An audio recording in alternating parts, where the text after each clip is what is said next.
an independent educational consultant, so I work with high school kids in Canada that are interested in going to school to the United States. I also have kids in Europe and actually some American kids that want to come to Canada. So I work with all kinds of kids. In my practice, at least 50% of my clients are athletes who want to play sports in college. It's their lives, they're focused, and they want to play at a big school with big sports and that American culture of like crazy sportsness. And you can't help it. When you watch the media, the American culture of sports is huge on campuses, and it's so much fun.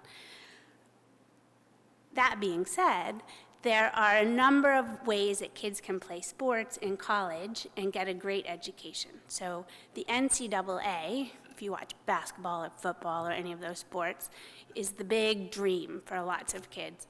But there's another organization called the NAIA, which also has money for athletes and is another route for athletes.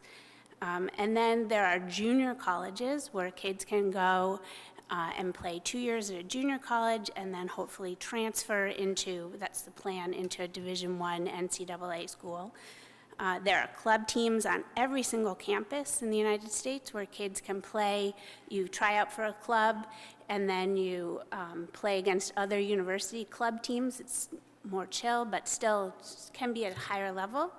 And then every school has intramural sports where you can play everything from Quidditch to Harry Potter. No, nobody? All kinds of things.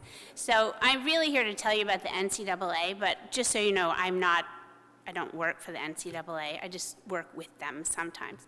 So in the NCAA, there are 3 divisions. So Division I is the biggest division, tends to have the most money, but it doesn't mean that the schools are all huge. You can be very small schools with 2,000 kids can still be a Division I school. So, you hear University of Michigan, I'm sure they're here today. That's a big Division I school with money for athletes.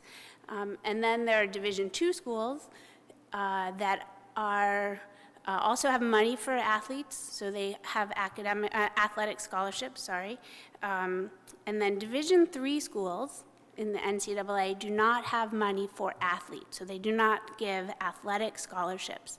But they do have a lot of money sometimes for academic kids who are athletes that want to play. So there are a lot of options for kids to play.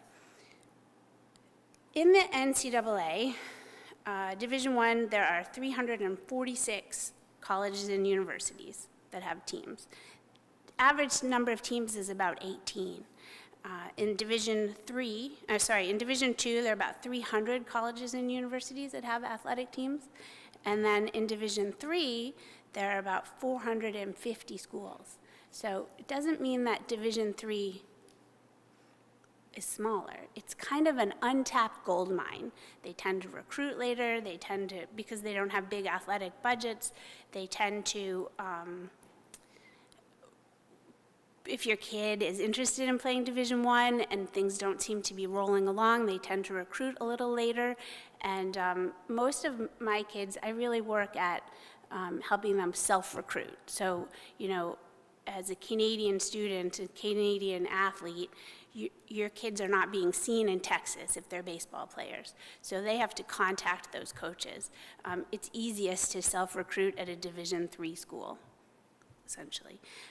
There are 2 different kinds of scholarships that kids get, or in Division I and II, there are 2 types of scholarships. The first one is called a head count scholarship. So head count scholarships are scholarships that each team has to give. So every kid, so like football is a head count sport. Men's football, if the team has typically they have 85 scholarships, 85 kids get scholarships on that team. There's a limit to the number of scholarships, and that's how that works. So those are head count scholarships. The head count sports are football, men's and women's basketball, and then women's tennis, women's gymnastics, and women's volleyball. Those are where kids can get full scholarships.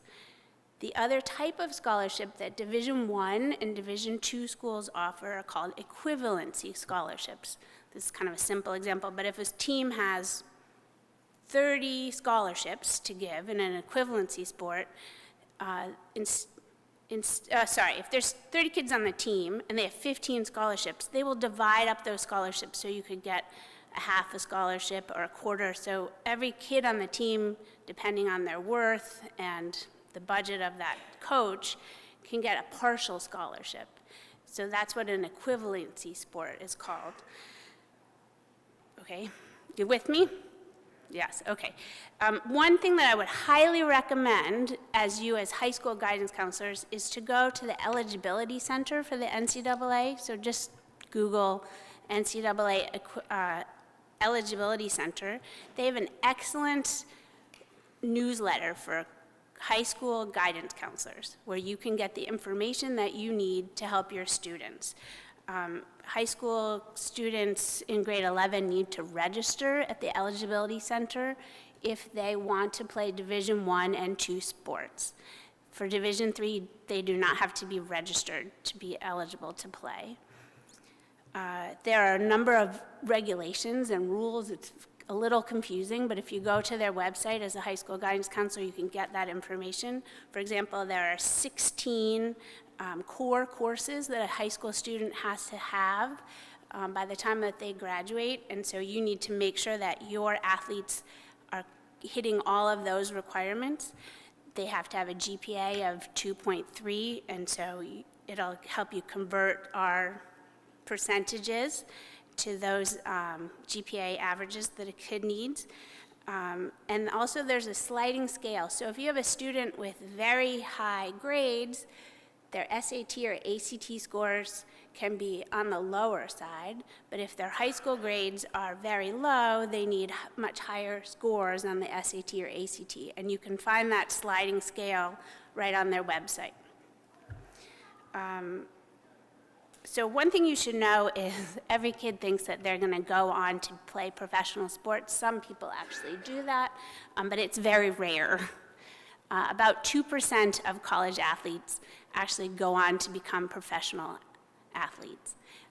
They are a rare bird. So this is an amazing opportunity for an athlete to go away to school, be in that sports crazy culture, and get a great education. So when you're talking to your high school kids, you want to make sure that they're finding the right fit. When I work with kids, I always say, it's like you have two different size feet. One is your athletic foot. You got to find the shoe that fits, the coach and the team and the place where you can play. And the other foot is the academic foot, where you need to find a school where you know you're going to be happy. Because the truth is about 30% of the kids who start out in athletics at any college to play are still playing when they're seniors. So I always tell kids it's a broken leg test. If you broke your leg and couldn't play, is that still a school where you want to be? And if the answer is not really, you shouldn't send them there. Like, you really need to tell them they can't go. One golfer said to me, well, golfers don't get hurt. I was like, okay, well, let's say I hit you with a car. And he was like, well, why would you do that? Like, it's hypothetical. Do you want to go to that school if you couldn't play? And he's like, no, Well, then you can't go because you don't know if the coach is going to change, you're going to get injured, you're going to move on with your life. So use that broken leg test with all your athletes. It's really a helpful discussion starter, even if you have to run them over with your car.